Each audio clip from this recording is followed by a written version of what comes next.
জান্নাতে যাবে একমাত্র মুসলমান, আর কেউ কিন্তু জান্নাতে যাবে না। আমার আল্লাহ জান্নাত তৈরি করেছে শুধু মুসলমানের জন্যে, আর কারো জন্যে নয়। ওখানে আর কারো কোনো অধিকার নাই, ওটা একমাত্র মুসলমানের সম্পদ, ঠিক কিনা? ইহাটাকে কোনো ইমানদারও মুসলমান না হওয়া পর্যন্ত জান্নাতে যাইতে পারবে না। মুসলমান না হওয়া পর্যন্ত ইমানদারের জন্য জান্নাত হারাম। শুধুমাত্র মুসলমান যাবে জান্নাতে, আর কেউ নয়, ঠিক কিনা? অনেকের মনে খটকা লাগতে পারে, হুজুর কইল কি ইমানদারের জন্য জান্নাত হারাম? হ্যাঁ বাজান, মুসলমান না হওয়া পর্যন্ত ইমানদারের জন্য জান্নাত হারাম। যে ইমানদার মুসলমান হয়ে দুনিয়া থেকে বিদায় নিতে পারবে সে সরাসরি জান্নাতে যাবে। চিৎকার দিয়ে বলেন আলহামদুলিল্লাহ। আর যে ইমানদার মুসলমান না হয়ে দুনিয়া থেকে বিদায় নিবে, ওকে জাহান্নামের আগুনে পুড়াইয়া আগে মুসলমান বানানো হবে, এরপরে জান্নাতে নেওয়া হবে, তার আগ পর্যন্ত না। অর্থাৎ মুসলমান না হওয়া পর্যন্ত কোনো ইমানদারও জান্নাতে যাইতে পারবে না। এতে দুনিয়া থেকে মুসলমান হয়ে যেতে পারেন যদি, তকদির ভালো। আর যদি দুনিয়া থেকে মুসলমান না হয়ে বিদায় নেন, জাহান্নামের আগুনে পুড়ে মুসলমান হতে হবে। যেহেতু আপনার ঈমান আছে, আপনাকে আল্লাহ পাক চির জাহান্নামী করবে না। ঈমানদার চির জাহান্নামী হবে না। একদিন না একদিন ঈমানের বদৌলতে সে জাহান্নাম থেকে না যেতে জান্নাতে যাবে, কিন্তু সেটা মুসলমান হওয়ার পরে। এই জন্য আল্লাহ পাক মুসলমান না হয়ে মরতে নিষেধ করেছেন, কি ঠিক না? যারা বলেন। আর জাহান্নামের আগুনে পুড়ি যদি মুসলমান হতে হয় যে কত কঠিন হবে বাজান, এখন বুঝে আসতেছে না বিষয়টা, এখন বুঝে আসতেছে না। জাহান্নামের এক মুহূর্তের আযাব সহ্য করার ক্ষমতা দুনিয়ার কারো নাই। আমি পারবো না সহ্য করতে, কসম খোদার আমি পারবো না, এক মুহূর্তের জন্যও না। হিন্দু থাকতে কোরআন হাদিস পড়তাম, আর জাহান্নামের বিবরণগুলো যখন বিভিন্ন কিতাবের মধ্যে পড়তাম, অন্তর মধ্যে কাঁপিয়ে উঠতো আমার, যে এই অবস্থা কি করে সহ্য করবে, তো সহ্য করার মতো না, এ কেমনে সহ্য করব। আর ওই জাহান্নামের আযাবের ভয় যখন অন্তরে জমা হয়েছিল, তখন পাগল পারা হয়ে গেছিলাম, কেমনে বাঁচবো আমি আযাব থেকে, এটা আমি সহ্য করতে পারবো না। তখন কিসের মা বাপ, কিসের আত্মীয় স্বজন, কিসের অর্থ সম্পদ, কিসের নেতৃত্ব কর্তৃত্ব, কোনো কিছু আমাকে আটকে রাখতে পারে নাই। সব কিছু লাথি মারে বের হয়ে চলে আসে শুধু জাহান্নাম থেকে বাঁচার জন্য। ইসলাম গ্রহণ করছে শুধু জাহান্নামের ভয়তে, অন্য কোনো কারণে না। কারণ ওই আযাব আমি সহ্য করতে পারবো না এক মুহূর্তের জন্য। আর ওই জাহান্নামের আগুনে পুড়ে যদি মুসলমান হতে হয়, বা জানে যে কত কঠিন, এখন বুঝে আসতেছে না বিষয়টা। পাও ধরিছি মুসলমান না হয়ে কেউ দুনিয়া থেকে বিদায় নিয়ে না, পাও ধরে বলতেছি। আল্লাহ পাকও মুসলমান না হয়ে মরতে নিষেধ করেছেন, শুধু কারণ এই একটাই, জান্নাতে একমাত্র মুসলমানই যাবে, আর কেউ জান্নাতে যাবে না, ঠিক কিনা? জোরে বলেন। আর এই কারণে আল্লাহ পাক মুসলমান না হয়ে মরতে নিষেধ করছে। কাকে নিষেধ করেছে? ঈমানদারকে। ইয়া আইয়ুহাল্লাযীনা আমানু, হে ঈমানদারের গোষ্ঠী, ইত্তাকুল্লাহ, আমি আল্লাহকে ভয় করো, হাক্কা তুকাতিহি, ঠিক যেরকম ভয় করা দরকার। এরপরেই বলতেছেন আল্লাহ তামুতুন্না ইল্লা ওয়া আনতুম মুসলিমুন, যতক্ষণ তুমি মুসলমান না হও ততক্ষণ পর্যন্ত মৃত্যুবরণ করো না। তাহলে কাকে বললেন মুসলমান না হয়ে মরে না?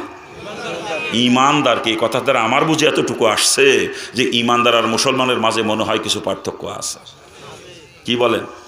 যদি পার্থক্য নাই থাকবে আল্লাহ পাক কেন ঈমানদারকে মুসলমান হতে বলবেন, ঠিক না? নিশ্চয়ই পার্থক্য আছে। পার্থক্য কি? ঈমানদার কাকে বলে আর মুসলমান কাকে বলে, এ সম্পর্কে সংক্ষিপ্ত আলোচনা হবে। দোয়া করেন আল্লাহ পাক যেন তৌফিক দান করে। ঈমানদারকে, ঈমান কি জিনিস আমার আল্লাহ কোরআনে পাকে পরিষ্কার করে জানিয়েছেন, আল্লাযীনা ইউমিনুনা বিল গায়ব, গায়েবকে বিশ্বাস করার নাম হচ্ছে ঈমান। আর ঈমানের সর্বপ্রথম দাবি হচ্ছে আমানতু বিল্লাহ, আল্লাহর প্রতি বিশ্বাস স্থাপন করা ঈমানের সর্বপ্রথম দাবি, ঠিক না? এই আল্লাহকে কে কয়বার দেখছেন একটু বলেন তো? দেখছেন কেউ কোনোদিন? আমার আল্লাহ নিজেই গায়েবে, আর গায়েবের আল্লাহকে বিশ্বাস করা ঈমানের সর্বপ্রথম দাবি, ঠিক না? আল্লাহকে বিশ্বাস করেন আপনারা? সত্যি বিশ্বাস করেন? এই মুরব্বী কি কয়, বাজান আমার বই ঘুমাইতেছেন, চলবে না, ঘুম চলবে না। এখানে বসে কষ্ট করে ঘুমানোর দরকার না, যদি না হয় ভালো না, শরীর না কোলায় ওইটা বাড়ি যে কম্বল মুড়ি দিয়ে ঘুমানো, অসুবিধা নেই, কিন্তু এই জায়গায় বসে ঘুমানো চলবে না। আমার হজরত ঘুম এসে গেছে। কোথায় রাখছি কথা?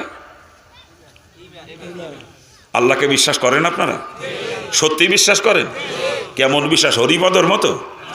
হরিপদও কিন্তু বিশ্বাস করার একজন আছে, যদিও আল্লাহ কয় না কয় ভগবান, কিন্তু বিশ্বাস করে একজন আছে, করে না? সাথে সাথে 33 কোটি দেবতার পূজা করে।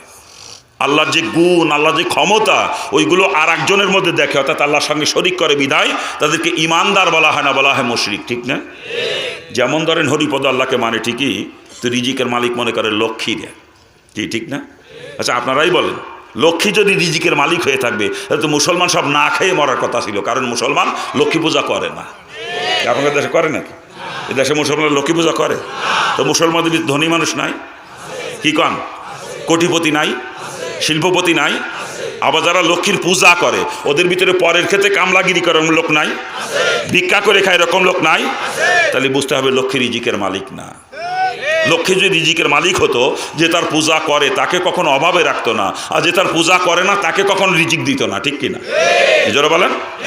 ভালো করে বুঝতে হবে হরিপদ আল্লাহকে মানে ঠিকই, কিন্তু বিদ্যা বুদ্ধির মালিক মনে করে সরস্বতী রে। না কি বলেন? কি আপনারা কি বলেন? আপনারাই বলেন সরস্বতী যদি বিদ্যা বুদ্ধির মালিক হয়ে থাকবে, মুসলমান সব মূর্খ থাকার কথা ছিল, কারণ মুসলমান সরস্বতী পূজা করে না। কি ঠিক না? তা মুসলমানদের ভিতরে শিক্ষিত মানুষ নাই? BA pass M A pass নাই? ডাক্তার ইঞ্জিনিয়ার নাই? উকিল ব্যারিস্টার নাই? মুফতি মুহাদ্দিস নাই? আবার যারা সরস্বতীর পূজা করে ওদের ভিতরে ক লিখতে গেলে কলম ভাঙে এরকম লোক নাই? তাহলে বুঝতে হবে সরস্বতীও বিদ্যা বুদ্ধির মালিক না। ঠিক কিনা? ভালো করে বুঝবেন হরিপদ আল্লাহকে মানে ঠিকই, কিন্তু সন্তান দেওয়ার মালিক মনে করে মা ষষ্ঠী দিয়ে। হিন্দুরা ষষ্ঠী পূজা করে, জানেন তো আপনারা? কেন করে এটা অনেকেই জানেন না। ওরা মা ষষ্ঠীকে সন্তান দেওয়ার মালিক মনে করে, এজন্য ষষ্ঠী পূজা করে তার কাছে সন্তান প্রার্থনা করে।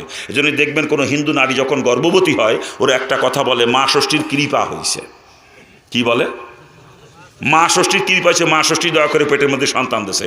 আপনারাই বলেন সন্তান দেওয়ার মালিক যদি মা ষষ্ঠী হয়ে থাকবে তো মুসলমানদের সন্তান হওয়ার কথা ছিল না, কারণ মুসলমান ষষ্ঠী পূজা করে না। কি করে নাকি?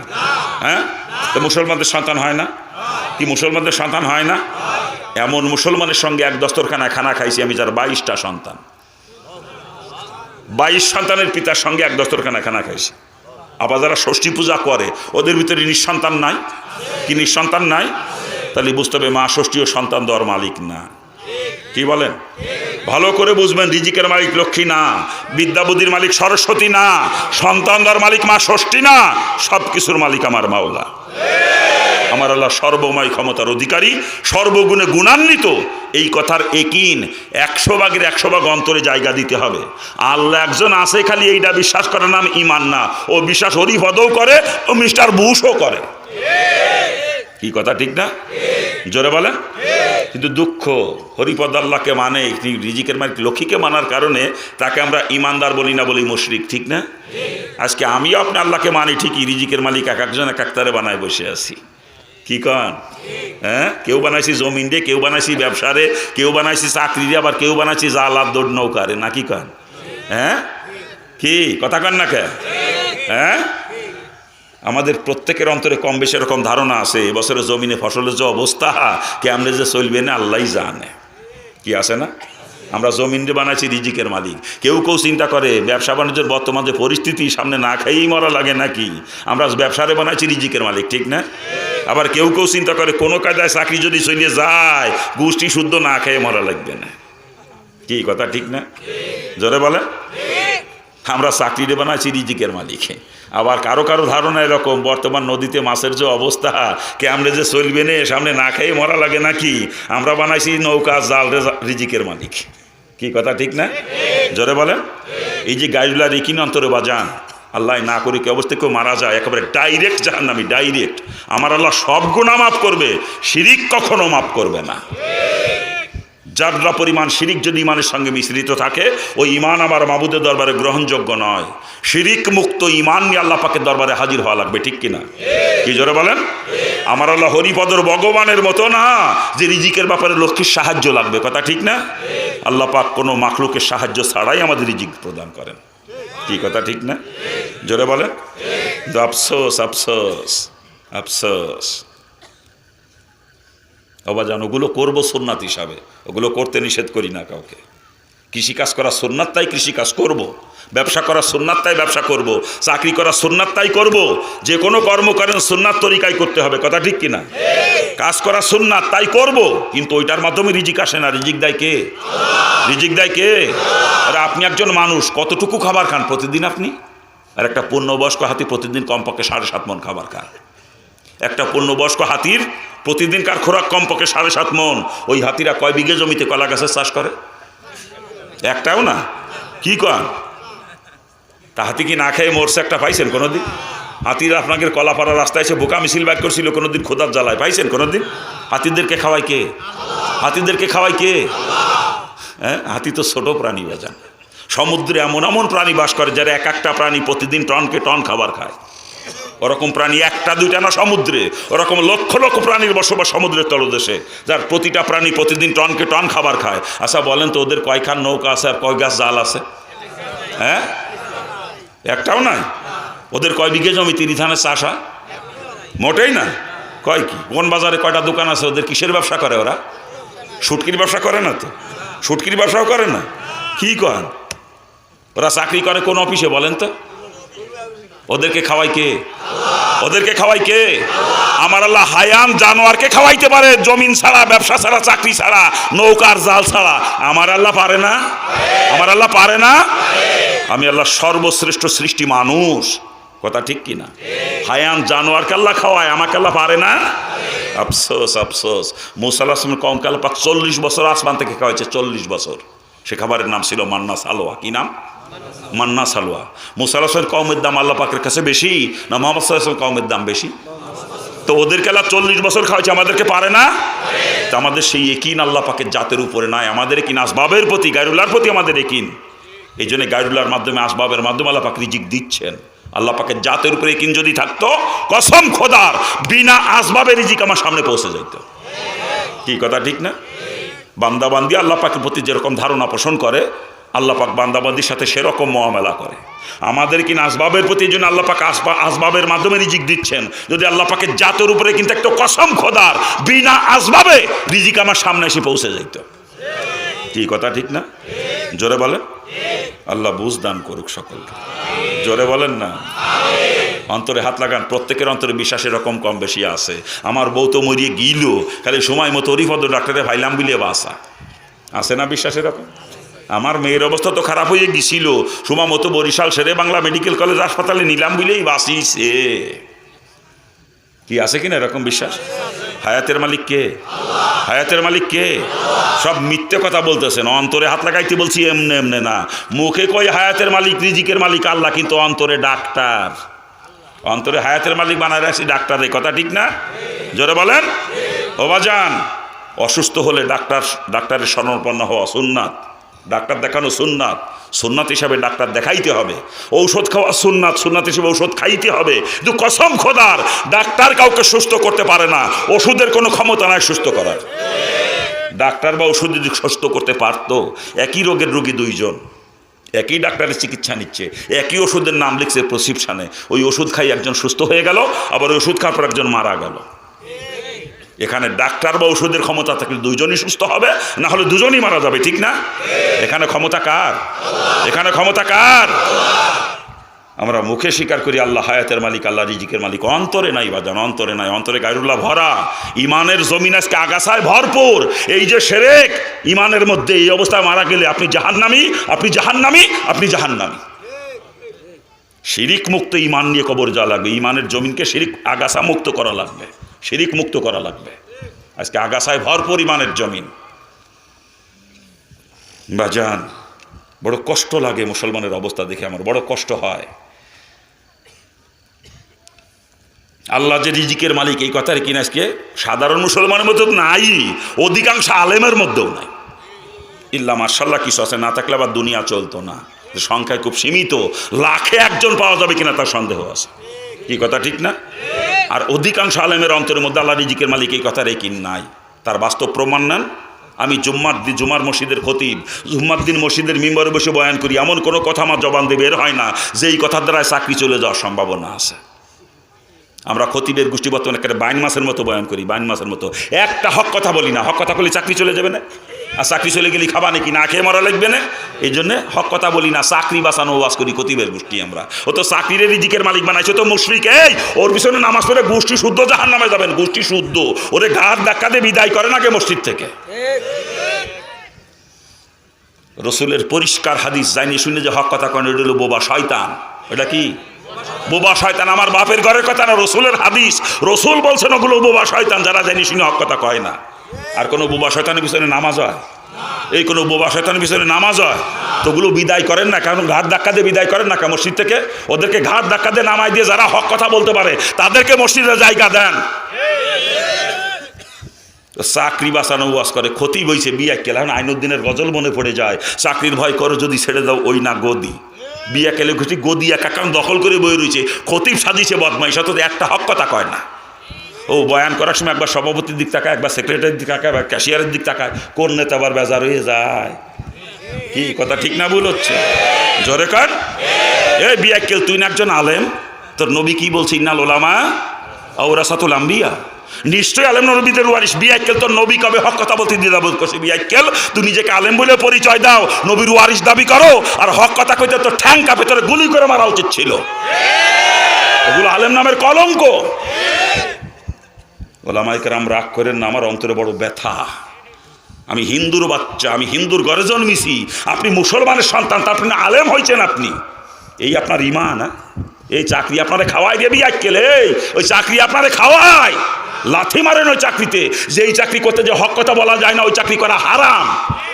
ওই চাকরি করে যে টাকা কামাই করে খাইতেছে, ওর টাকা খাওয়া হারাম। শুয়োরের গোস্ত খায়, ওই টাকা খাওয়ার মধ্যে কোনো পার্থক্য নাই। যেই চাকরি করতে হক কথা বলা যায় না, কোরআন শোনার কথা, হ্যাঁ, ওই চাকরি করা জায়েজ নাই। আপনি একজন আলেম, আপনার ইমানি দায়িত্ব কোরআন শোনা আলোকে হক কথা বলা। চাকরি চলে যায়, যাবে, চাকরি আমারে খাওয়ায় না, কথা ঠিক কিনা? যারা বলেন ঠিক কিনা? যারা চাকরি করে না দুনিয়ায়, তারা কি না খেয়ে মরছে? না খেয়ে মরছে কেউ? আপনিও হক কথা বলেন, চাকরি চলে যায়, যাবে, কসম খোদার আমার আল্লাহ আপনাকে না খাওয়ায় রাখবে না। রিজিকের জিম্মাদার আমার মাওলা। আল্লাহ পাক তার বান্দাবান্দির সাথে রিজিকের ব্যাপারে ওয়াদাবদ্ধ, ঠিক কিনা? আর কসম খোদার আমার আল্লাহ কখনো ওয়াদা খেলাপ করেন না। আমার আল্লাহ ওয়াদা খেলাপকারী নন। আপনার রিজিকের চিন্তা আমার মাওলার। আরে আপনি দুনিয়ায় ভূমিষ্ঠ হয়ে কি খাবেন সে চিন্তা আপনি পেটে থাকতে, মার পেটে থাকতে আল্লাহ করছে। আপনার মায়ের পেটের বুকের মধ্যে দুধের নহর জারি করে দিয়েছে আল্লাহ। আপনি দুনিয়ায় ভূমিষ্ঠ হয়ে কি খাবেন এ চিন্তা কে করছে? এ চিন্তা কে করছে? আপনি মায়ের পেটে যেদিন আপনার ভিতরে রু ঢুকাইছে, তারপর থেকে জীবিত মানুষ, তখন থেকে নিয়মিত খানাপিনা লাগছে। 8 মাস বা 8.5 মাস আপনি মায়ের পেটে জীবিত একজন মানুষ হিসাবে ছিলেন, নিয়মিত খানাপিনা লাগছে। ওই সময় খাওয়াইছে কে? ওই সময় খাওয়াইছে কে? আমার আল্লাহ মায়ের পেটে আপনারে খাওয়াইতে পারছে, এখন আর আল্লাহ পারে না। আলেম ওই কিনে দূর হয়েছে আপনার। এই বিয়াক্কেল, তুই তো আলেম নামের কলঙ্ক করে। বিয়াক্কেল, ওগুলো আলেম কইলেও গুনাহ হবে, আলেম নামের কলঙ্ক ওরা। ও চাকরি রে বানাচ্ছে রিজিকের মালিক, চাকরি যাওয়ার বাড়িতে হক কথা কয় না। বিয়াক্কেল, হ্যাঁ, আজকে এক মসজিদে ইমামতি করি, বেতন পাই 5,500 টাকা। হক কথা বলতে চাকরি যদি চলে যায়, আল্লাহ পাকের থেকে বড় মসজিদে বেশি বেতনের চাকরি ব্যবস্থা করে দিতে পারে, পারে না? কি আল্লাহ পারে না? আর ওরা ইমাম কয়জন খেদাবে? কমিটি আলারা কয় ইমাম খেদাবে? আজকে আমি হক কথা বলে আমার খেদায় দেবে দিক, কালকে আর ইমাম আসবে, সেও যদি কোরআন শোনা আলোকে হক কথা বলে তারে খেদায় দেবে দিক, পরশু আর ইমাম আসবে, সেও যদি হক কথা বলে তারে খেদাবে, খেদাক। এবার ইমাম খেদাইতে খেদাইতে ওই কমিটির গোষ্ঠী নামাজ পড়ানোর লোক তো দূরের কথা, ওদের বাপ মা মরে গেলে জানাজা পড়ানোর লোক তালাশ করে পাবে না। তখন আপনার পা ধরবে, এসে আপনার পা ধরবে। আজকে তো আপনি ওদের পা উঠবেন। আপনি তো আসলে আল্লাহর গোলাম না, আপনি কমিটির গোলাম। আল্লাহর গোলাম না আপনি। আপনি যদি আল্লাহর গোলাম হতেন, ওই কমিটি আপনার পা উঠিত, ওই কমিটির সভাপতি, সেক্রেটারি। আর আজকে আপনি ওদের ভাও টেপেন চাকরি বাঁচানোর জন্য। বিয়াক্কেল, তার তো ইমানই নাই রে। বিয়াক্কেলে, হ্যাঁ, কি এর ইমামতি করো? তো ইমানই নাই। হ্যাঁ,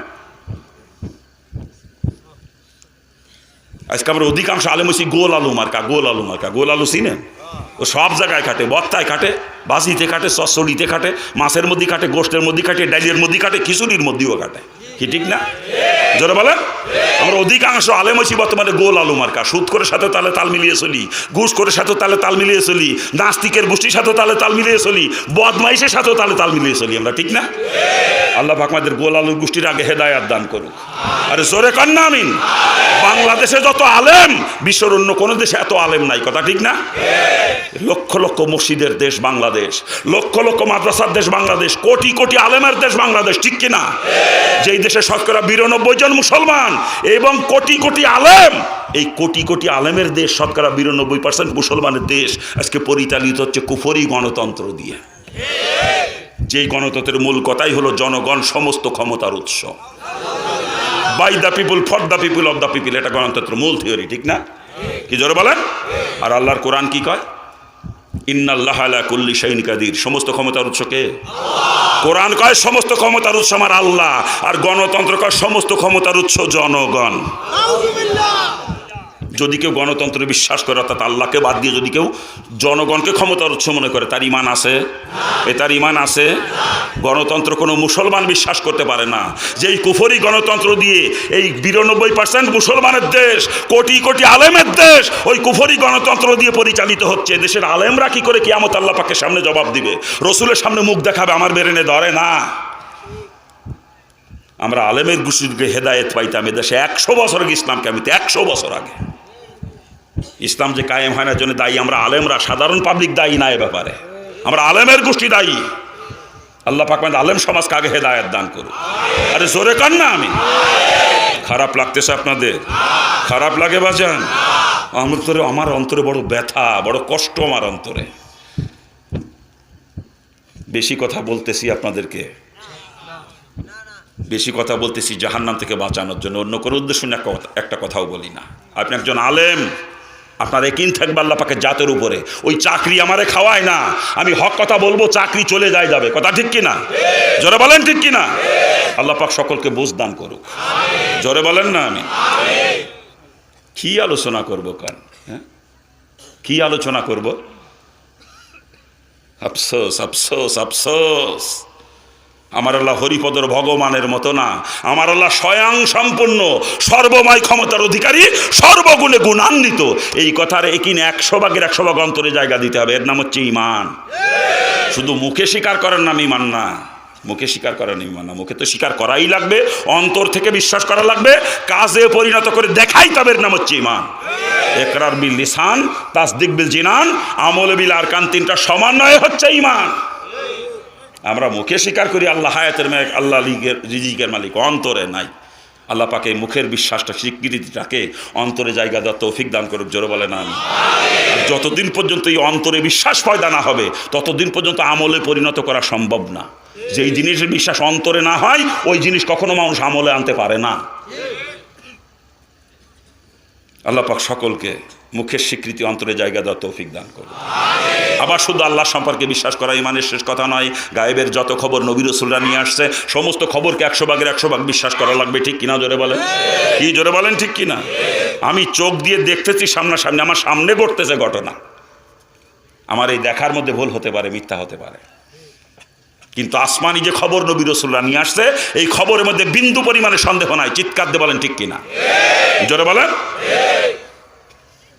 আরে আসমানি যত খবর নবী রাসূলরা নিয়ে আসছে খবরের ভিতরে যদি যাত্রা পরিমাণ সন্দেহ থাকে আমার অন্তরে, আমি বেঈমান। কি কথা ঠিক না? জোরে বলেন ঠিক কিনা? 100 ভাগের 100 ভাগ বিশ্বাস করা লাগবে। ঠিক কিনা? ফেরেশতাদেরকে কি ডাকা হয় দেখছেন? একটু বলেন তো। দেখছেন কেউ কোনোদিন? আমার 2 কাঁধে 2জন বসে আছে, কিরামান কাতিবিন। বিশ্বাস করেন? বিশ্বাস করেন? কি বিশ্বাস করেন? মিথ্যে কথা আর বললেন না। অন্তরে যদি বিশ্বাস পয়দা হতো আমার 2 কাঁধে 2জন বসে আছে, আমাকে 24 ঘন্টা মনিটরিং করতেছে, আমার একটা শ্বাস প্রশ্বাসও বাদ যাইতেছে না, আমার প্রতিটা পদক্ষেপ লিপিবদ্ধ হইতেছে, আমি থুতু ফেললেও লিপিবদ্ধ হইতেছে। ঠিক না? এই বিশ্বাস যদি অন্তরে জমা হতো, আমি যত গভীর রাত্রি হোক না কেন, যত অন্ধকারের মধ্যেই হোক না কেন, যত গোপনীয় জায়গায় হোক না কেন, আমি কোনো গুনার কাজ করতে পারতাম না, কোনো অন্যায় কাজ আমাকে দিয়ে সম্ভব হইতো না।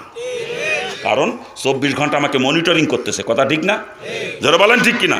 আসলে এগুলো মুখে স্বীকার করি, অন্তরে জায়গা দিতে পারি নাই। আমরা অন্তরে জায়গা দিতে পারি নাই। যদি অন্তরে জায়গা দিতে পারতাম আমার জিন্দগির রোগ পরিবর্তন হয়ে যেত, আমি সোনার মানুষ হয়ে যাইতাম। কি কথা ঠিক কিনা? কবরে তো কতবারই গেছেন আর আইসেন আপনারা নাকি? কবরে কারো জনের শান্তি হবে, কারো জনের শাস্তি হবে, সব তো দেখে আইসেন। দেখেন নাই? কিছু দেখেন নাই? সব গায়েবে, সব গায়েবে। হাসরের ময়দান কায়েম হবে, 50,000 বছরের সমান একটা দিন হবে। ও ময়দানে তো কতবারই ঘুরে ফিরে আসলেন যায় নাকি? কন একবারও যান নাই? একবারও যান নাই? সব গায়েবে বাজান, সব গায়েবে। সেদিন আজকে সূর্য 9,30,00,000 মাইল দূরের থেকে তাপ দিচ্ছে, সেদিন মাত্র আধা হাত মাথার উপরে সূর্য থাকবে। একটু চিন্তা করেন তো, 9,30,00,000 মাইল দূরের থেকে সূর্য তাপ দেয়, তারপরও গরমের দিনে চান্দি ফাটে ফাটে বাপ। কথা ঠিক না? আর সেদিন কি অবস্থা হবে যেদিন আধা হাত মাথার উপরে সূর্য থাকবে? কি অবস্থা হবে একটু চিন্তা করেন। রাসূল হাদিসের ভিতরে পরিষ্কার করে জানিয়েছেন সেদিন সূর্যের তাপের চোটে জমিন পুড়ে তামার মতো টকটকে লাল হয়ে যাবে, মানুষের মাথার খুলিগুলো টাস টাস করে বাস্ট হয়ে যাবে সূর্যের তাপে, মাথার মগজগুলো ভাতের মতো টকবক টকবক করে উতলায় উতলায় পড়তে থাকবে। এত ভয়াবহ অবস্থা হবে কিয়ামতে, হাসরের ময়দানে। আর ওই আযাব থেকে বাঁচার একমাত্র রাস্তা হলো আল্লাহ পাকের আরশে আজিমের ছায়ায় জায়গা পাওয়া। সেদিন আর কোনো ছায়া থাকবে না। আল্লাহ পাকের আরশ আজিমের ছায়া ব্যতীত আর কোনো ছায়া সেদিক থাকবে না। কথা ঠিক কিনা? জোরে বলেন। আর যারা আরশ আজিমের ছায়ার নিচে জায়গা পাবে তারা ওই ভয়াবহ আযাব থেকে রেহাই পাবে। আর যারা আরশ আজিমের ছায়ায় জায়গা পাবে না, 50,000 বছর ওই রুদ্রতপ্ত ময়দানে দাঁড়িয়ে দাঁড়িয়ে আল্লাহ পাকের দরবারে জীবনের হিসাব দেওয়া লাগবে। বিশ্বাস করেন এগুলা? বিশ্বাস করেন? কাজ কলা।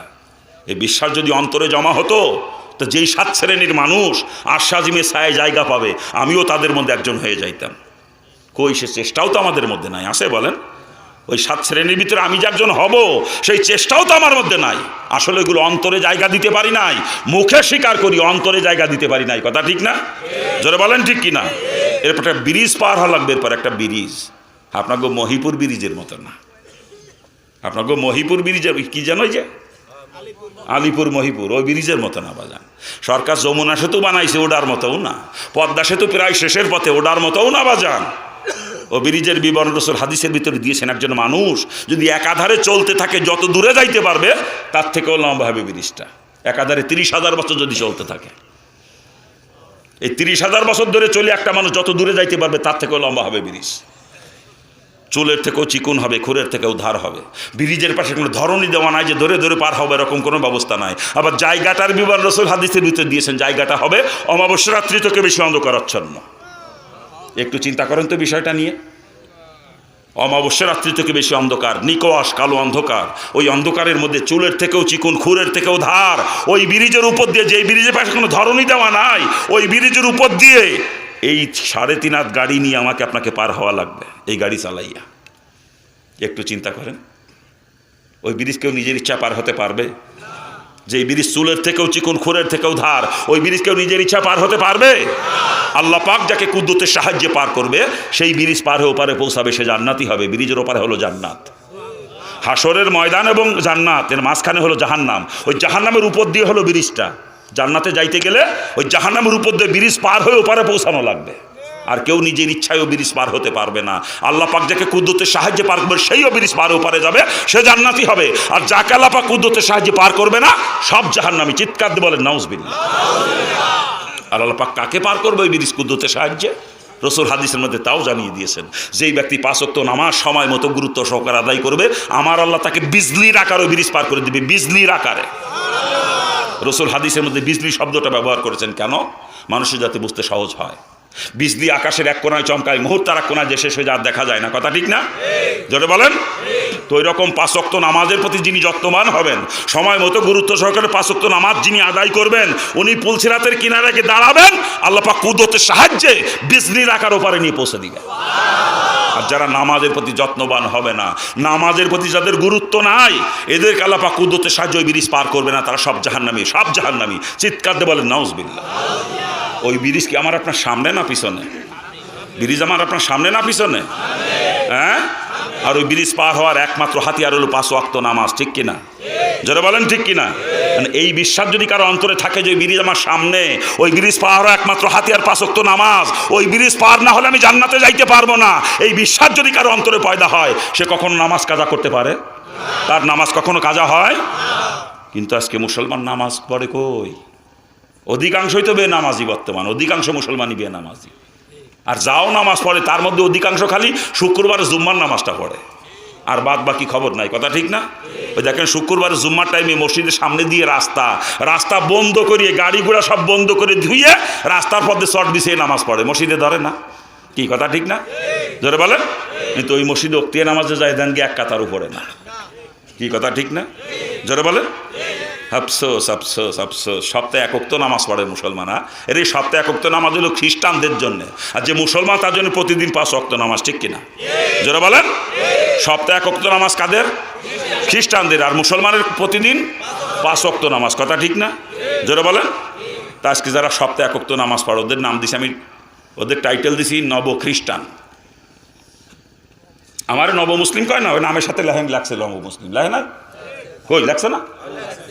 ওই যে নব মুসলিম দেখছেন। ওই যে আমি হিন্দুর ঘরে জন্মেছিলাম, তো আজকে 5 ওয়াক্ত নামাজ পড়বি আমার টাইটেল দিয়েছেন আপনার নব মুসলিম। আমি নব মুসলিম। হ্যাঁ, আমি হিন্দুর ঘরের জন্য 5 ওয়াক্ত নামাজ পড়ে যদি অমুসলিম হয়ে থাকি, আপনি মুসলমানের ঘরের জন্য সপ্তাহে নামাজ পড়েন 1 ওয়াক্ত, আপনার টাইটেল আমি আজকে দেখলাম নব খ্রিস্টান।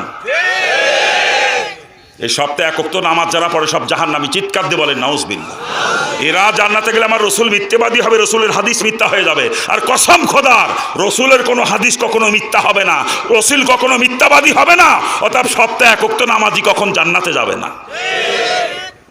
রসুলের পরিষ্কার হাদিস, দুনিয়াতে যার সঙ্গে যার মিল থাকবে, কিয়ামতে তার সঙ্গে তার হাসর হবে। সপ্তাহে 1 ওয়াক্ত নামাজ যারা পড়ে এদের মিল দুনিয়ায় কাদের সাথে? খ্রিস্টানদের সাথে। কিয়ামতে খ্রিস্টানরা যে এই কাতারে দাঁড়াবে, এই সপ্তাহে 1 ওয়াক্ত নামাজের গোষ্ঠী একই কাতারে দাঁড়াবে। আর খ্রিস্টানরা কোথায় যাবে? খ্রিস্টানরা কোথায় যাবে? অর্থাৎ সপ্তাহে 1 ওয়াক্ত নামাজের গোষ্ঠী খ্রিস্টানদের সাথে এক কাতারে জাহান্নামে যাবে, এক কাতারে। এটা রসুলের হাদিস, আমার বাপের ঘরের কথা না, রসুলের হাদিস। আর নামাজ কি সপ্তাহে 1 ওয়াক্ত পড়বো না প্রতিদিন 5 ওয়াক্ত পড়বো? কোনটা? সপ্তাহে 1 ওয়াক্ত পড়বো না প্রতিদিন 5 ওয়াক্ত পড়বো? রসুলের পরিষ্কার হাদিস, বুখারী মুসলিমের হাদিস, মাল ফারকু বাইনাল আবদি ওয়াল কুফরি তারকুস সালাহ। মুসলমান কাফেরের মধ্যে একমাত্র পার্থক্য হলো নামাজ।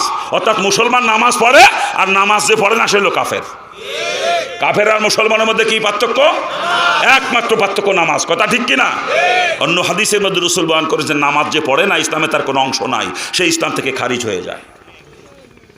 হিন্দু থাকতে একটা হাদিস পড়ছিলাম, হিন্দু থাকতে 1 ওয়াক্ত নামাজ যদি কেউ কাজা করে, কমপক্ষে 2,88,00,000 বছর জাহান্নামের আযাব তাকে ভোগ করতে হবে। এই হাদিস হিন্দু থাকতে পড়ছি, মুসলমান পর হাদিস খানা স্মরণ আছে। এই 33 বছর ইসলাম গ্রহণ করছি, 33 বছরের মধ্যে 1 ওয়াক্ত নামাজ কাজা হয় নাই কোনোদিন। ওই জাহান্নামের ভয়তে নামাজ কাজা করতে পারি নাই, 33 বছরের মধ্যেও 1 ওয়াক্ত নামাজ কাজা করতে পারি নাই, খালি জাহান্নামের ভয়তে। যেই আযাব আমি 1 মুহূর্তের জন্য সহ্য করতে পারবো না, আর ওই আযাব 2,88,00,000 বছর ভোগ করতে হবে 1 ওয়াক্ত নামাজের জন্যে। আমি নামাজ কি করে কাজা করতে পারি বলেন? অনেক সময় জামাত পাই না, সফরে থাকি, গাড়ি থেকে নামছি, নামার পরে দেখি জামাতের টাইম পার হয়ে গেছে, একা একা নামাজ পড়তে হয়। এরকম হয় অনেক সময়। অনেক সময় গাড়ির সিটে বসেও নামাজ পড়া লাগে আমার, কারণ জায়গায় যে গাড়ি থেকে নামে নামাজ পড়বো, ওক্ত চলে যাবে, ওক্ত থাকবে না, তখন নামাজ কাজা হয়ে যাবে। কি করব? গাড়ির সিটে বসে নামাজ আদায় করি। অজু নাই, জায়গায় যে গাড়ি থেকে নামে অজু করে নামাজ পড়বো, ওক্ত চলে যাবে, নামাজ কাজা হয়ে যাবে। কি করব? অজু নাই। গাড়ি গিলাসে ধুল লাগে না, ওই ধুলের সাথে হাত মাইরে তায়াম্মুম করে গাড়ির সিটে বসে নামাজ আদায় করি, তারপর 1 ওয়াক্ত নামাজ কাজা করতে পারি নাই, খালি জাহান্নামের ভয়তে। আর ওই আযাব আমি 1 মুহূর্তের জন্য সহ্য করতে পারবো না। আপনারা মনে পারবেন সহ্য করতে নাকি? কি পারবেন না? সহ্য করতে পারবেন না? তাহলে কি করে নামাজ কাজা হয় বলেন? নামাজ কি করে কাজা হয় বলেন? আমি তো সহ্য করতে পারবো না, আমার নামাজ কাজা হয় না। আপনার নামাজ কাজা হয় কি করে বলেন? আপনি সহ্য করতে পারবেন না, তার নামাজ কাজা করেন কি করে বলেন? মুসলমানের নামাজ কখনো কাজা হতে পারে না, ঠিক কিনা? জোরে বলেন ঠিক কিনা? মুসলমানের জন্য নামাজ কাজা করানোর সুযোগ শরীয়তে দেয় নাই। আপনি অসুস্থ, মসজিদে যাইতে পারেন না, ঘরে নামাজ পড়েন, নামাজ হয়ে যাবে। এত অসুস্থ যে দাঁড়ায় নামাজ পড়ার শক্তি নাই, বসে নামাজ পড়েন, নামাজ হবে। আরও অসুস্থ, বসেও নামাজ পড়তে পারেন না, বসার মতো শক্তি নাই, শুয়ে ইশারার সঙ্গে নামাজ পড়েন, নামাজ হয়ে যাবে, ঠিক না? অজু নাই, ডাক্তার বলছে পানি ব্যবহার করলে রোগ বাড়বে, আপনি অসুস্থ মানুষ, আপনার ওযু করা লাগবে না, তায়াম্মুম করে নামাজ আদায় করবেন, নামাজ হবে। কথা ঠিক না? ওই অবস্থায় আপনার গোসল ফরজ হয়ে গেছে, ওই অবস্থায় ডাক্তার বলছে পানি ব্যবহার করা যাবে না, ওই অবস্থায় গোসল ফরজ হয়ে গেছে, গোসলও করা লাগবে না, তায়াম্মুম করবেন। এক তায়াম্মুমে গোসল ওযু দুইটাই আদায় হয়ে যাবে, তায়াম্মুম করে নামাজে দাঁড়িয়ে যাবেন, নামাজ হয়ে যাবে। কি কথা ঠিক না? নামাজ কাজা করার কোনো সুযোগ শরীয়তে দেয় নাই। মুসলমানের নামাজ কি করে কাজা হয়? আমার বেরেনে ধরে না, আমার বেরেনে ধরে না। ও বাজান, 1 ওয়াক্ত নামাজের কারণে ওই জাহান্নামের আযাব 2,88,00,000 বছর ভোগ করতে হবে। পারবেন? পারবেন সহ্য করতে? পাও ধরিছি, নামাজ জীবনে কাজা করেন না, পাও ধরিছি। এতদিন নামাজ কাজা হয়ে গেছে, এতদিন পড়ি নাই ঠিক মতো, বড় জুলুম করছি, নিজের উপর অন্যায় করছি। আল্লাহর কাছে একটু মাপ চাইতে হবে, পারবেন না? আল্লাহর কাছে মাপ চাইলে আল্লাহ তাআলা মাফ করে দেবে। আশার বাণী শোনাচ্ছে কোরআনে পাকে, লা তাকনা তুমি রহমাতিল্লাহ, বান্দা আমার রহমত থেকে নইরে আসিস না। এতদিন নামাজ পড়িস নাই, তুই তওবা করে নামাজি হয়ে যা, আমি তোর অতীতের গুনাহ মাফ করে রহমতের কোলে তোকে তুলে নেব। হযরত কি চলে যাচ্ছেন নাকি?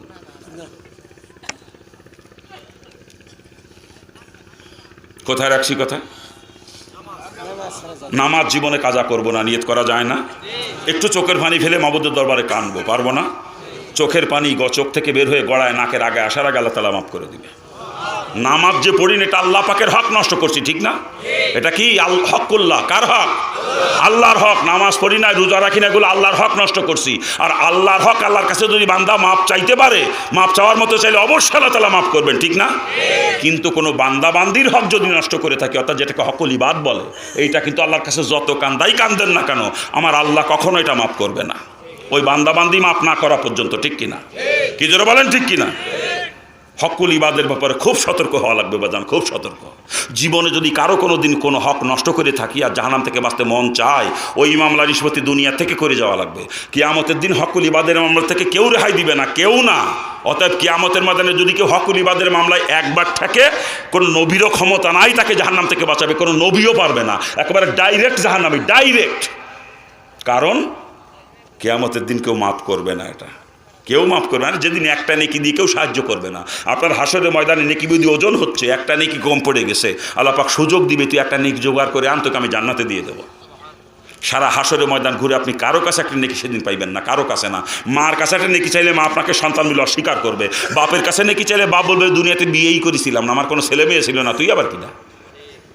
ভাইয়ের কাছে যাইবেন, ভাই আপনার পরিচয় দিবে না সেদিন। বোন আপনাকে চিনবে না, যে স্ত্রীর জন্য মাথার ঘাম পায়ে ফেলে পরিশ্রম করতেছেন, আর একজনের হক নষ্ট করে আর ঘুষ খাইয়ে, সুদ খাইয়ে স্ত্রীর গহনা বানাইতেছেন স্ত্রীকে খুশি করার জন্য, ওই স্ত্রীর কাছে একটা নেকির জন্য যাইবেন কিয়ামতের দিন। স্ত্রী বলবে, দুনিয়াতে আমার বিয়ে হয়েছিল না, আমার কোনো স্বামী ছিল না, তুমি আবার কিনা। বন্ধু আপনাকে চিনবে না সেদিন। এত ভয়াবহ অবস্থা হবে কিয়ামতে। প্রত্যেকে নিজের নাজাতের চিন্তায় পরেশান হয়ে ইয়ানাফসিয়ানসি করতে থাকবে, ইয়া থেকে নবীরা পর্যন্ত ইয়ানাফসিয়ানসি করবে নিজের নাজাতের চিন্তায়। যেদিন এত ভয়াবহ অবস্থা, একটা নেকি দিয়ে কেউ সাহায্য করবে না, ওদিন হকুল ইবাদের মামলা থেকে কেউ রেহাই দিবে? কেউ রেহাই দিবে? এই জন্য বাজান, পাও ধরেছি, যদি কোনো প্রকারে কারো হক নষ্ট করে থাকেন, ওই মামলার হিসেবে দুনিয়া থেকে করে যায় যদি জাহান্নাম থেকে বাঁচতে মন চায়। আর না হলে কিয়ামতের দিন হকুল ইবাদের মামলায় ঠেকছেন কিনা আপনি জাহান্নামী, কোনো নবীও আপনাকে বাঁচাইতে পারবে না, কোনো নবীরও ক্ষমতা নাই আপনাকে বাঁচানো, মনে রেখে দিয়েন। আজকে কতভাবে কতজনের হক নষ্ট করতেছি, কতভাবে কতজনের হক নষ্ট করতেছি আজকে। আল্লাহ মাফ করুক আমাদেরকে, আল্লাহ মাফ করুক। এর খাতের বাঙ্গি তরমুজ চুরি করে খাই, ওর গাছের ডাব চুরি করে খাই, ওর গাছের আম চুরি করে খাই, নাকি কার? আর একজনের হাঁস চুরি করে খায়, মুরগি চুরি করে খায়, পুকুরির মাছ চুরি করে খায়, নাকি কার? আফসোস আফসোস। গরু ফালি, গরু গরু গরু বাইন্দে তুই আছি, হাতে তেল মাহাইয়ে ছুটি আর একজনের ফসল খায়। কি কথা ঠিক না? তার হক নষ্ট করছি আমি ছাগল পালি, সাইডে দিয়ে ছাগল পালি মোটা মোটা ছাগল বানায়, কুরবানি দিয়েই বদমাইশ, ওই পরের ফসল সাইডে দিয়ে খাওয়াইয়ে। ছাগল কুরবানি না দিয়ে তো শুয়োর কুরবানি দিস তুই, তার থেকে ভালো হবে তোর, শুয়োর কুরবানি দিলি। পরের ফসল খাওয়ায় খাসি বানায়, কুরবানি মারে, বদমাইশ। কোন শোর হয় তোর কুরবানি দেয়? কোন শোর কইছে কুরবানি দিতি? হ্যাঁ, পরের ফসল খায় খাসি বানায়, কুরবানি মারো, বিয়াক্কেল। হ্যাঁ, এগুলো সব হকুল ইবাদ। আপনার গরুতে একজনের ফসল খাইছে, যত ফসল খাইছে ও সব পরিশোধ করেন দ্রুত দুনিয়ায় থাকতে, না কিয়ামতের দিন বুঝিয়ে দেওয়া লাগবে, মাপ নাই, বুঝিয়ে দেওয়া লাগবে। একজন দোকানদারের কাছে বাকি সদাই করছিলেন 50 টাকা 20 বছর আগে। দোকানদার কিছুদিন টাকা চাইছিল, পরে দোকানদার বুঝিয়ে গেছে আপনার কাছে টাকা পাবে। আপনি বলেন নাই, অন্তরে হাত লাগায় দেখেন আপনার মনে আছে, কিন্তু টাকাটা দেন নাই, দেওয়ার নিয়ে তো নাই। দুনিয়াতে দেন আর না দেন, কিয়ামতের দিন দেওয়াই লাগবে, মাপ নাই, দেওয়াই লাগবে, কোনো মাপ নাই। এ ব্যাপারে কোনো মার্সি চলবে না। আর কিয়ামতের দিন দেওয়া লাগবে কি পরিমাণে? সেদিন তো টাকা পয়সা থাকবে না, দিতে হবে নেকি। কি দেওয়া লাগবে? নেকি। আর কতটুকু দিতে হবে রাসূল তাও জানাই দিয়েছেন হাদিসের মধ্যে। 1 দিরহাম পরিমাণ যদি কেউ কারো হক নষ্ট করেন, 1 দিরহাম সমান ওই জামানায় আমাদের দেশে ছিল 1.25 আনা বা 31 পয়সা পরিমাণে। রাসূল বলেন 1.25 আনা পরিমাণে কারো হক যদি নষ্ট করো, এই 1.25 আনার পরিবর্তে কমপক্ষে 700 রাকাত কবুল নামাজের নেকি দিয়ে দেওয়া লাগবে। আর নেকি কদ্দুর কামাই করছেন আর কি পরিমাণে মানুষের হক নষ্ট করছেন, হিসেব মিলিয়ে কবরে যাইয়েন। ওই যে ডাব চুরি করে খাইছেন একজনের, গাছের একটা ডাবের দাম 50 টাকা, ওর পরিবর্তে কত নেকি দেওয়া লাগবে? ওই যে তরমুজ চুরি করে খাইছেন, তার দাম 70 টাকা, ওর পরিবর্তে কত নেকি দেওয়া লাগবে? হিসেব করেন না। একজনের পুকুরির মাছ চুরি করে খাইছেন, তার দাম 300 টাকা, ওর পরিবর্তে কত নেকি দেওয়া লাগবে? হিসেব করেন। আজকে আপনার দাপট আছে, আপনার জমির পাশে গরিব মানুষের জমি, আইল ঠেলিয়ে 3 হাত দখল করে খাইতেছেন জোরপূর্বক, আইল ঠেলিয়ে।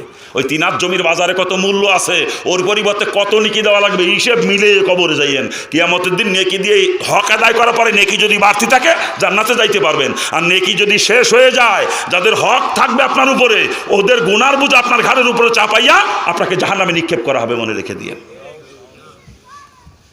হকুল ইবাদ যে কত মারাত্মক জিনিস, এইগুলো বুঝি নাই প্রথম, মুসলমান হওয়ার পরেও এগুলো বুঝি নাই, অনেক পরে বুঝে আইছে। এইগুলা যখন বুঝে আইছে, পাগল হয়ে গেছিলাম, কেমনে মাপ নেব? যে এলাকায় ছোট থেকে বড় হয়েছি ওই এলাকায় গেছি, প্রত্যেক বাড়ি বাড়ি যে মাপ চাইছি। কারো গাছের কাঁঠাল চুরি করে খাইছি, কারো গাছের ডাব চুরি করে খাইছি, কারোর বড়ই চুরি করে খাইছি, কারোর আমড়া চুরি করে খাইছি, কারোর আম চুরি করে খাইছি, কারো মুরগি চুরি করে খাইছি, কারো কবুতর চুরি করে খাইছি। ছোটকালে মনেও নাই কার কি খাইছি। এজন্য ওই এলাকায় গেছি বুঝ আসার পরে প্রত্যেক বাড়ি বাড়ি যে মাপ চাইছি। এলাকার 2টা গৃহস্থ ইন্ডিয়ায় চলে গেছে, ইন্ডিয়ায় যায় তাদের কাছে মাপ চাই আইছি। যে স্কুলে পড়াশোনা করছি স্কুলের পাশে বাজার, বাজারে যতগুলো দোকান ছিল প্রত্যেকের কাছে যেয়ে যে মাপ চাইছি। কারণ স্কুলে যখন পড়ছি কোন দোকান থেকে কি বাকি খাইছি না খাইছি এটা হাদি নাই, আর কি হয় না এরকম। প্রত্যেক দোকানে দোকানে মাপ চাইছি, কারণ হকুল ইবাদের মামলায় ঠেকতে আমি রাজি না কিয়ামতে। কারণ কিয়ামতের দিন এমন নেকি আমি কামাই করতে পারি নাই, নেকি দিয়ে হক আদায় করে জান্নাতে যাব, সেরকম নেকি আমি কামাই করতে পারি নাই। এই জন্য দুনিয়ার থাকতে চেষ্টা করছি যতদূর সম্ভব, সাধ্য অনুযায়ী চেষ্টা করছি মাপ নেওয়ার জন্যে। এই জন্য পাও ধরে বলতে, যদি কেউ কারো হক নষ্ট করেই থাকেন আর জাহান্নাম থেকে বাঁচতে মন চায়, ওই মামলা নিষ্পত্তি দুনিয়ার থেকে করে যান যদি বাঁচতে চান। আর না কিয়ামতের দিন হকুল ইবাদের মামলায় ঠেকবেন না আপনি জাহান্নামী। কোনো নবীরও ক্ষমতা নাই আপনাকে জাহান্নাম থেকে সেদিন বাঁচাবে, কোনো নবীও পারবে না, মনে রেখে।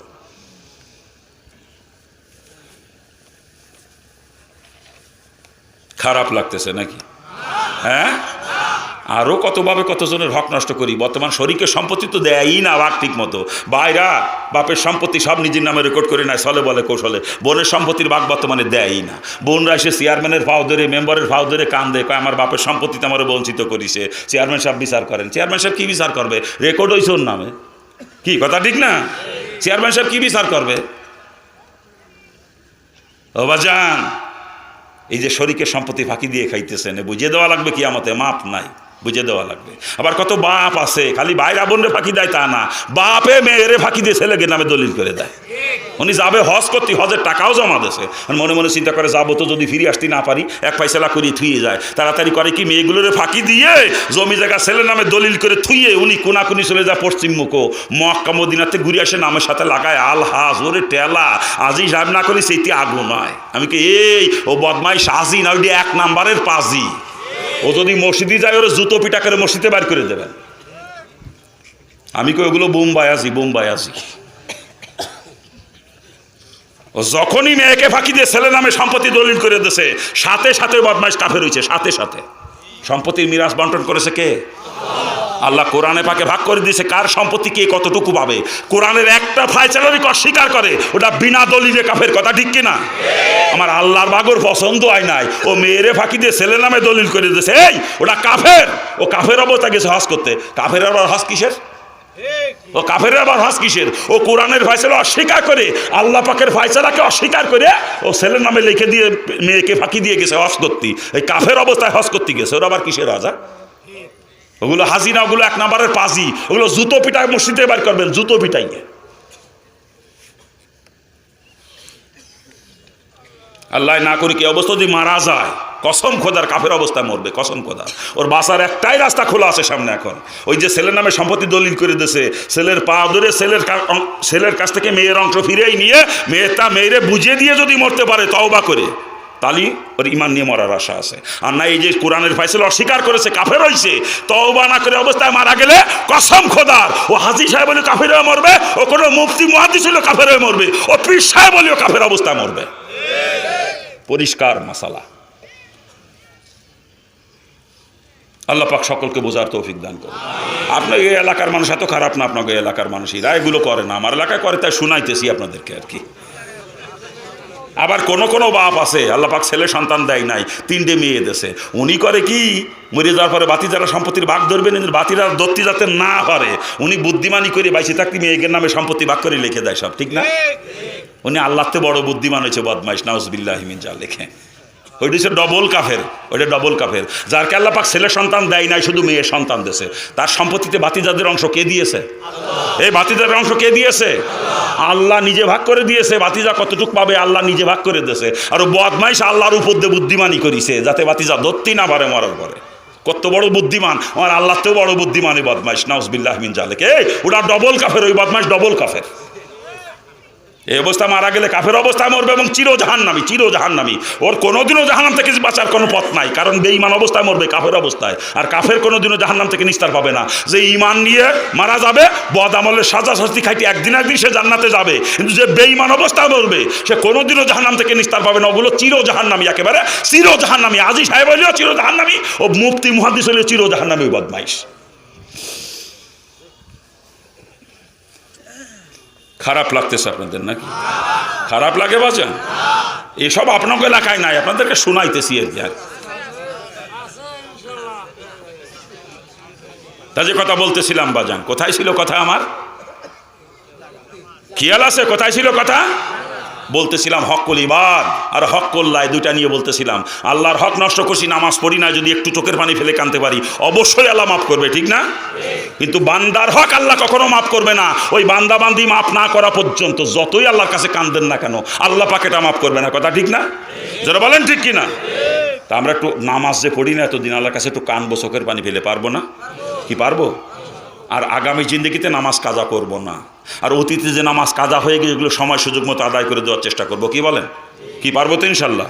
আমি একজন মুসলমান, আমি জীবনে নামাজ আর কাজা করব না। নিয়ত করা যায়? নিয়ত করা যায়? কারা কারা নিয়ত করবেন হাত তোলেন তো। আমি একজন মুসলমান, আমি জীবনে নামাজ কাজা করব না। নিয়ত করা যায়? আল্লাহ পাক সকলকে কবুল করুক। জোরে বলেন আমিন। জোরে বলেন না আমিন। যে কথা বলতেছিলাম, ও পুল সেরাত আমার আপনার সামনে, কথা ঠিক কিনা? কেউ দেখি নাই, সব গায়েবে, সব গায়েবে। আখের জান্নাতের শান্তি, না জান নিয়ামত কেউ দেখি নাই। জাহান্নামের শাস্তি, আযাব আর গজব কেউ দেখি নাই, সব গায়েবে, কথা ঠিক না?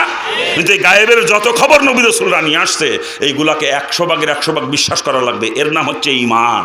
আর এইগুলা যারা বিশ্বাস করে তাদেরকে বলা হয় ঈমানদার। আর ঈমানদারকে আল্লাহ পাক মুসলমান না হয়ে মতো নিষেধ করেছে। তাহলে মুসলমান কারে কয় বোঝা দরকার না? কি মুসলমান কারে কয় বোঝা দরকার না? ও বাজান, বাপের নাম আব্দুর রহিম, আমার নাম আব্দুল খালে, কথা তো আমি মুসলমানের ঘরে জন্মিছি এই কারণে মুসলমান হয়ে গেছি, এরকম না। তাই যদি হওয়া যায়, একজনের বাপ ডাক্তার, পোলা মেডিকেল কলেজের বারান্দায়ও যাই নাই কোনো দিন, সেও দাবি করতে পারতো আমার বাপ ডাক্তার, আমিও ডাক্তার। এরকম দাবি করলে মানবেন আপনারা তার দাবি? একজনের বাপ উকিল, পোলা ল কলেজের বারান্দাতে চলাফেরাও করে নাই কোনো দিন, সেও দাবি করতে পারতো আমার বাপ উকিল, আমিও উকিল। এরকম দাবি করলে মানা যাবে তার দাবি? কি তার দাবি মানা যাবে? ডাক্তারের পোলাকে আমরা তখনই ডাক্তার হিসেবে মানবো যখন সে নিজে মেডিকেল সায়েন্সে লেখাপড়া করবে, ডাক্তারি বিদ্যা অর্জন করবে, ঠিক না? উকিলের পোলাকে তখনই উকিল হিসাবে মানবো যখন সে নিজে LLB কমপ্লিট করবে, ল পাস করবে, উকিলাতি বিদ্যা অর্জন করবে, ঠিক না? ঠিক তদ্রুপ বাজান, মুসলমানের ঘরে জন্ম নিয়েই মুসলমান হিসাবে দাবি করা যায় না। মুসলমান হিসাবে দাবি করতে গেলে নিজেকে মুসলমানের অর্জন করতে হয়, ঠিক কিনা? আর যতক্ষণ আমি মুসলমান অর্জন করতে না পারবো, যতই মুসলমান দাবি করি না কেন, সমাজের মানুষ আমারে ঠিকই মুসলমান বলে মানবে।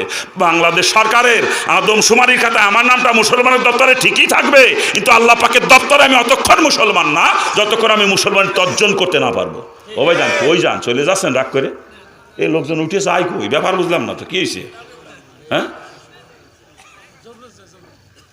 নামাজ পড়ছি কোন 8টার সময় নাকি কর? হ্যাঁ, তার আগে ইস্তেঞ্জা করছিলাম, এখন তলপেট বাড়ি হয়ে গেছে, নিম্নচাপ শুরু হয়ে গেছে, এখন কাপড় নষ্ট হওয়ার বয়ও আছে অনেকের। কোন নিষেধ করলে কি আর শুনবে? যেন প্রধান বক্তার ঈশান নামাজ পড়েই উঠোই দিতে হয়, এই জন্যে ঈশান নামাজ পড়ে প্রধান বক্তা উঠোই দিতে হবে। ওগের ওই নিম্নচাপ হওয়ার আগে আগে ও শেষ হয়ে যাবে। কি কথা ঠিক না? কিন্তু প্রধান বক্তার এমন সময় আমরা স্টেজে আনি যখন মানুষের শোনার মতো ধৈর্য থাকে না, নিম্নচাপ শুরু হয়। কারো কেউ দুপুরবেলায় খাইছে, ও অশ্বিনে বাড়ি যে খাবে, ও তো পেটের মধ্যে সুসু দাবড়াচ্ছে, ও যতই হাতে পায়ে ধরি বসে থাকতে পারবে? প্রধান বক্তার সময় মতো প্রধান বক্তারা দিই না আমরা স্টেজে। খালি আপনাকে এ জায়গা না, সারা দেশে একই অবস্থা। প্রধান বক্তা এমন একজন দাওয়াত দিই যার নাম শুনে কিছু লোকজন বেশি হবে, এরকম একজন প্রধান বক্তা সেট করি আমরা, যে তার ওয়াজ করার সুযোগ দিনে সময় মতো। প্রধান বক্তারে মাহফিলের যৌবন টাইমে দিতে, এটা হলো নিয়ম, কিন্তু প্রধান বক্তারে সে সময় আমরা দিই না। এরাও তাই করছে আর কি, কী করবো আর।